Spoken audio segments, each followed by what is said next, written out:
ወርኩት ምሳሌ ወይኔ ጉዴ ፈላ ምሳሌ ወይኔ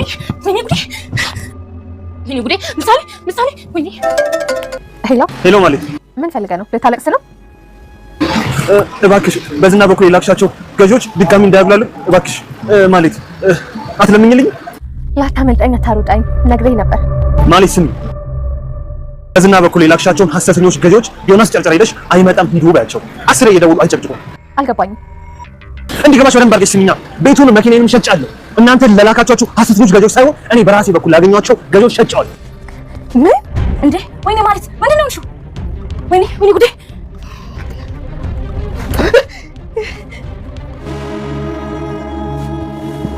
ስጥ እንዳለች እኮ ትንሽ ከባድ ስለሆነ ነው እንጂ ከረሳ በኋላ ትነቃለች ብሎኛል ዶክተሮች።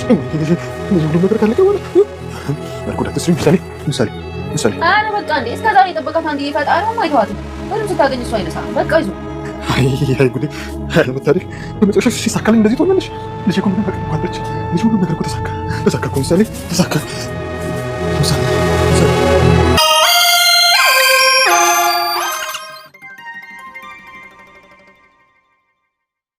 ምሳሌ ራሷን ስታ ወድቃለች። በዚህ ሁኔታ ትነቃ ይሆን ወይስ በዚሁ ትሞታለች? ብሩክ ሀሳቡ ተሳክቶለት ቤቱንም መኪናውንም ሽጦ በደስታ ወደ ቤቱ ሲመለስ ቤት የጠበቀው ነገር ግን ያልታሰበ ነገር ነው። ምሳሌ ጧት ላይ ስቃ ተጫውታ ሸኝታው አሁን ላይ ግን ራሷን ስታለች። በዚህ ሁኔታ ትነቃ ሲሆን ወይስ ምን ይፈጠራል? ሞገስ በብሩክ ቢያዝንም ግን ምሳሌ ራሷን ስታ ወድቃለች ሲባል ሐኪም ቤት ሲሄዱ ያንዳንድ ነገር እንዳይቸግራቸው ትራንስፈር አድርጎላቸዋል። ማህሌት ከዝና ጋር ሄዳ በሱ ሰዎች አስገዝቶ ቤቱን በስሟ እንዲያስተርግላት ብትጠይቀውም እሱም ደግሞ ቤቱን እየገዛ እየተዋለ ያለው ወንድሙ እንደሆነ ቢያቅም ነገር ግን ቤቱን ሞገስ ብሩክ የሸጠው ለሌላ ሰው ነበር። ይህንንም ለማህሌት ሲያሳውቃት ማህሌት ያዙኝ ልቀቁኝ እያለች ትገኛለች። ሰላም ውድና የተወደዳችሁ ውድ ቤተሰቦች እንደምን አላችሁ? በያላችሁበት የዓለም ዳርቻ ሰላማችሁ ብዝት ተተረፍ ይበል እያለን ዛሬም በአዲስና በትኩስ መጥተናል። እናንተም በቅንነት ላይክ፣ ሼር፣ ሰብስክራይብ እያረጋችሁ ቤተሰብ ታደርጉን ዘንድ በትህትና እንጠይቃለን። ቤተሰብ ላረጋችሁን ሁሉ ከልብ እናመሰግናለን።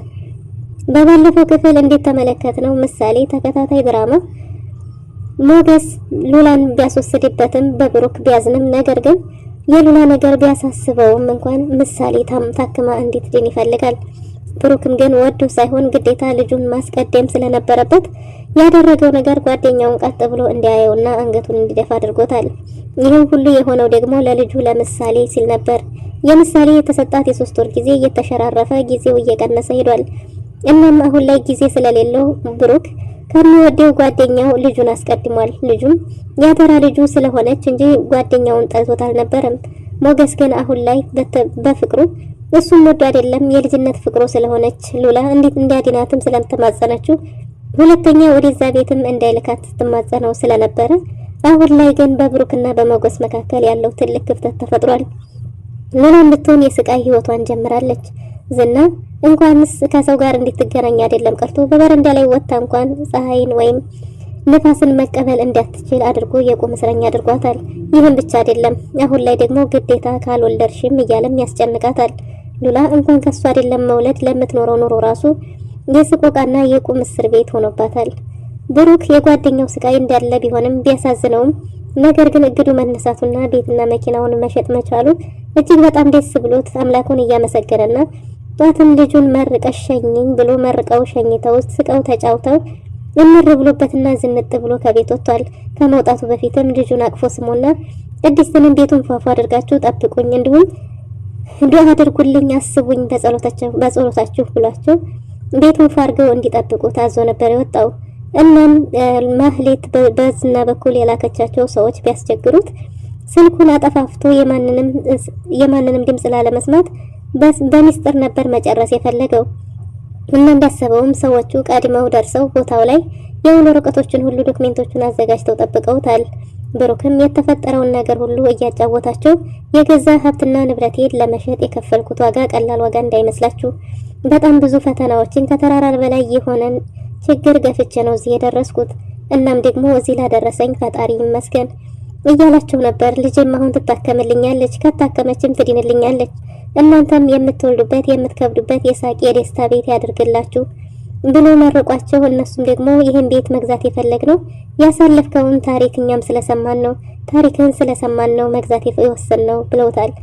እሱም ደጋግሞ ቢያመሰግናቸውም የገዙትም ሰዎች እንዴ በንብረትህ እኮ ነው፣ ንብረቱ ያንተ ነው ብለው እነሱም በሳቅ በጨዋታ ደስ ብሏቸው አንዳንድ የቀሩትን አስተካክሎ ብሩ በአካውንቱን ትራንስፈር እንደሚያደርጉለት ተስማምተው ተለያይተዋል። ብሩክ ስልኩን አጥፍቶ ነበር። ምሳሌና ቅድስትን ቤት ውስጥ እየተጫወቱ ደስ የሚል ጊዜ እያሳለፉ ነበር። ቅድስትና ምሳሌ በኳስ ጨዋታው እየተቀባበሉ እየተጫወቱ ሳለ ጨዋታው ሞቅ ሲልም እንዲሁ ቅድስት ስትወረውር ኳሱ መሀል አናቷን መቷታል። መሀል አናቷን ሲመታትም ወድቃ ተዘርራለች። ምሳሌ እንደ ልቧ መሮጥን እንደ ልጆች ሳይደክማት ወይም ደግሞ ሳያማት ራሴን ወገቤን ቆረጠመኝ ፈለጠኝ ሳትል እንደ ልቧ መሳቅን፣ መጫወትን፣ መሮጥን ከልጆች ጋር እኩል መሆንን ሁሌ ትመኛለች። ይህንንም ደጋግማ ለአባቷ ትነግረዋለች። አባዬ የውጭ ሀገር ሕክምናውን ከሄድን በኋላ እንደ ልቤ መሮጥ እችላለሁ? ምግብስ ያለ መድኃኒት እበላለሁ? እንዴት ሆናለሁ? እጫወታለሁ፣ እሮጣለሁ፣ ራሴ የማያመኝም እያለች ሁሌ የምትጠይቀው ጥያቄ ነበር። እና ብሩክም አዎ እንደ ጓደኞችሽ ትሮጫለሽ፣ እንደ ጓደኞችሽ ትስቂያለሽ፣ እንደ ጓደኞችሽ የምትፈልጊውን ሁሉ ማድረግ ትችያለሽ የኔ ልጅ እያለ እያበረታት ነበር። እሷም ደግሞ የውጭ ሀገር ሕክምናውን ሄዶ ለመታከም እጅግ በጣም ጉጉት ብላ ነበር። ቅድስትም ከእናት የበለጠ ትንሰፈሰፍላታለች። በዚህ ሁኔታ ሕክምናው ቶሎ ተሳክቶ እንድትታከም የሷም የዕለት ተዕለት ጉጉቷ ነው እና በዛም ሰዓት እየተጫወቱ እኔ እኮ ትምህርት ቤት አጨብጫቢ ነኝ ብላለች። አጨብጫቢ የሆነችበትም ምክንያት ምንድነው? ኳስ ብጫወት ኳሱ ይመታሻል አንቺ ታማሚ ነሽ ስለምትለኝ በረኛ ምንም መሆን ስለማልችል እኔ አጨብጫቢ ብቻ ነኝ እኮ ብላለች። እና አስተማሪሽ እኮ እውነቷን ነው፣ ራስሽን መጠበቅ አለብሽ፣ ኳሱ ቢመታሽ እኮ ያምሻል እያለቻት ሳለ እንዲሁ እየሳት ቆ እየተጫወቱ እኔ ጎበዝ በረኛ ነኝ አይደል እያለቻ ጎበዝ በረር ሆነሽ እያለቻት እየተሳቁ እየተሳሳቁና እየተጫወቱ ደስ የሚል ጊዜን እያሳለፉ ነበር። ነገር ግን ቅድስት ያላሰበችው ነገር ተፈጥሯል።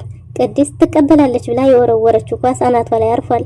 መሀል አናቷ ላይ በማረፉ እንግዲህ በኳሱ የተነሳ ራሷን ስታወድቃለች። ቅድስት ምድርና ሰማይ ተደባልቆባታል። የምታረገውን አታለች።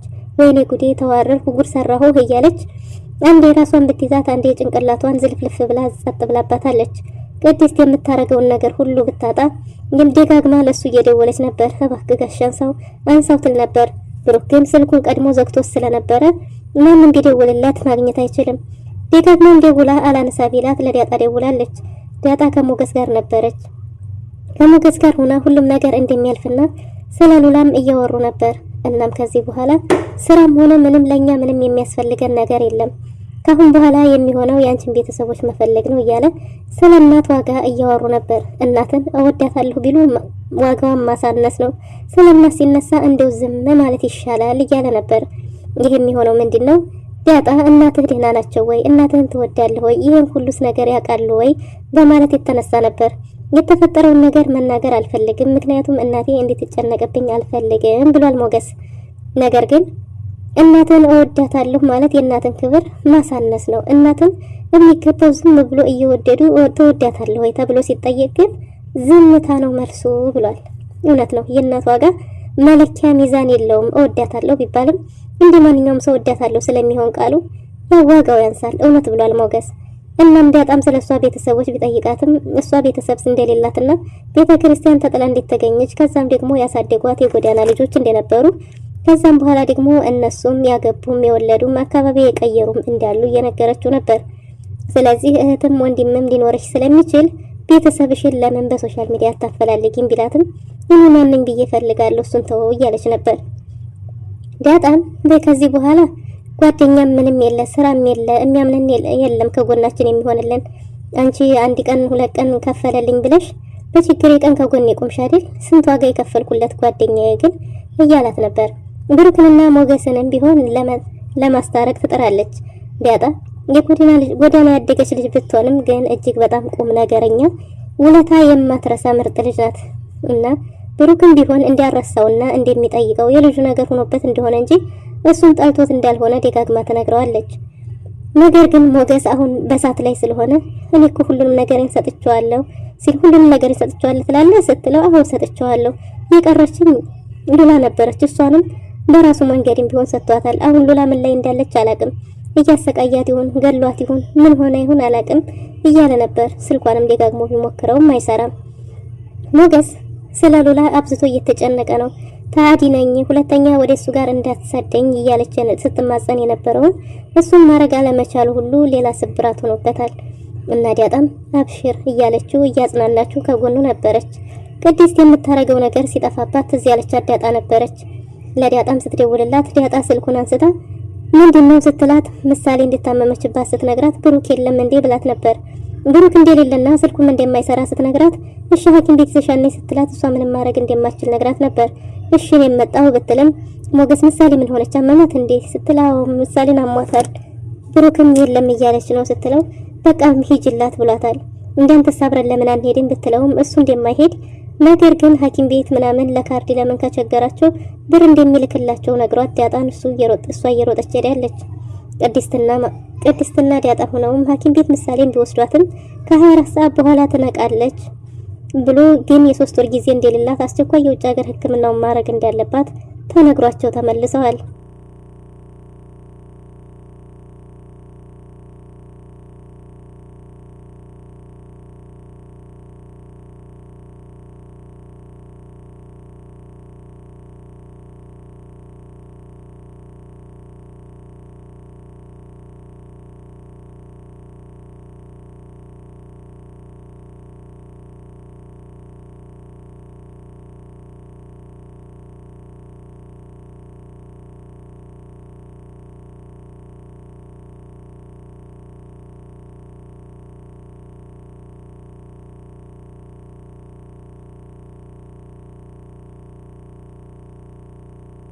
ብሩክ ያሰበው ከተሳካለት በኋላ እየሳቀ ደስ በሚል መንፈስ ወደ ቤቱ መመለስ ጀምሯል።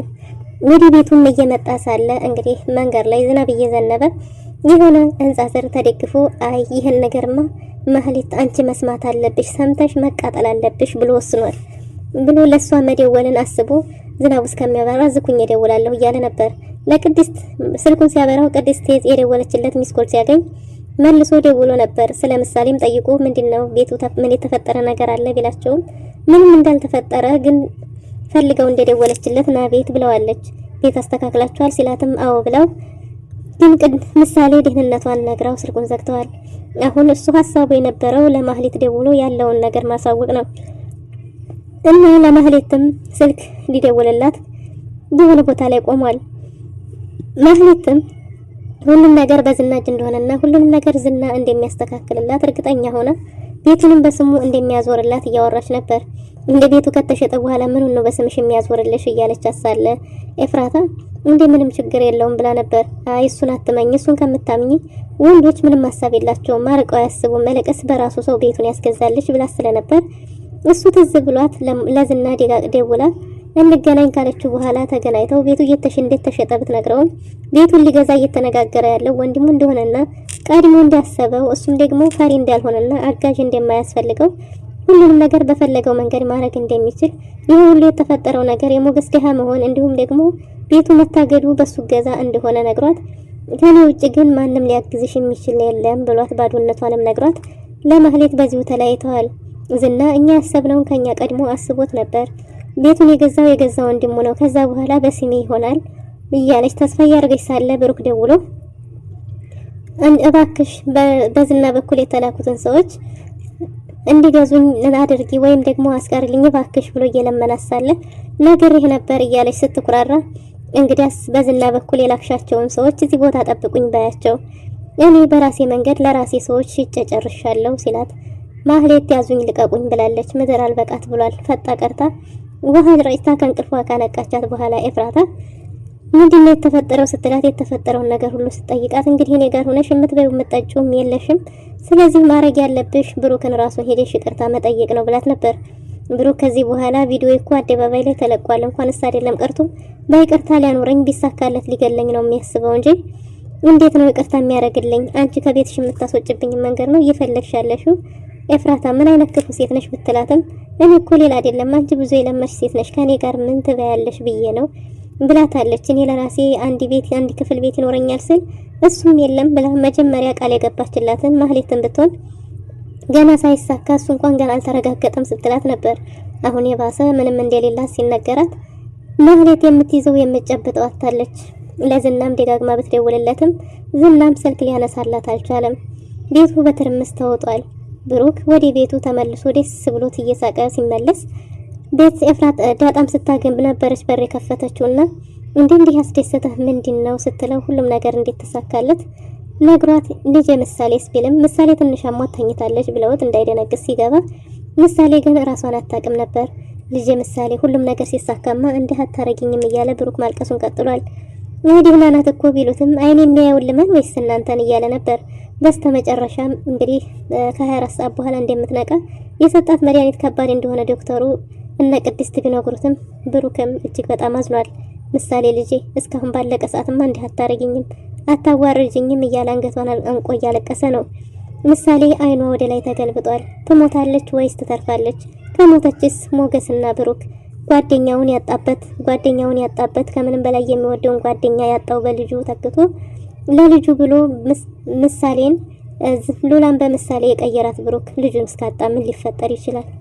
ምሳሌስ ምን ትሆናለች የሚለውን ውድና የተወደዳችሁ በቀጣይ ክፍል የምንመለከት ይሆናል። ለዛሬ የነበረን ቆይታ ይህን ይመስል ነበር። መልካም ጊዜ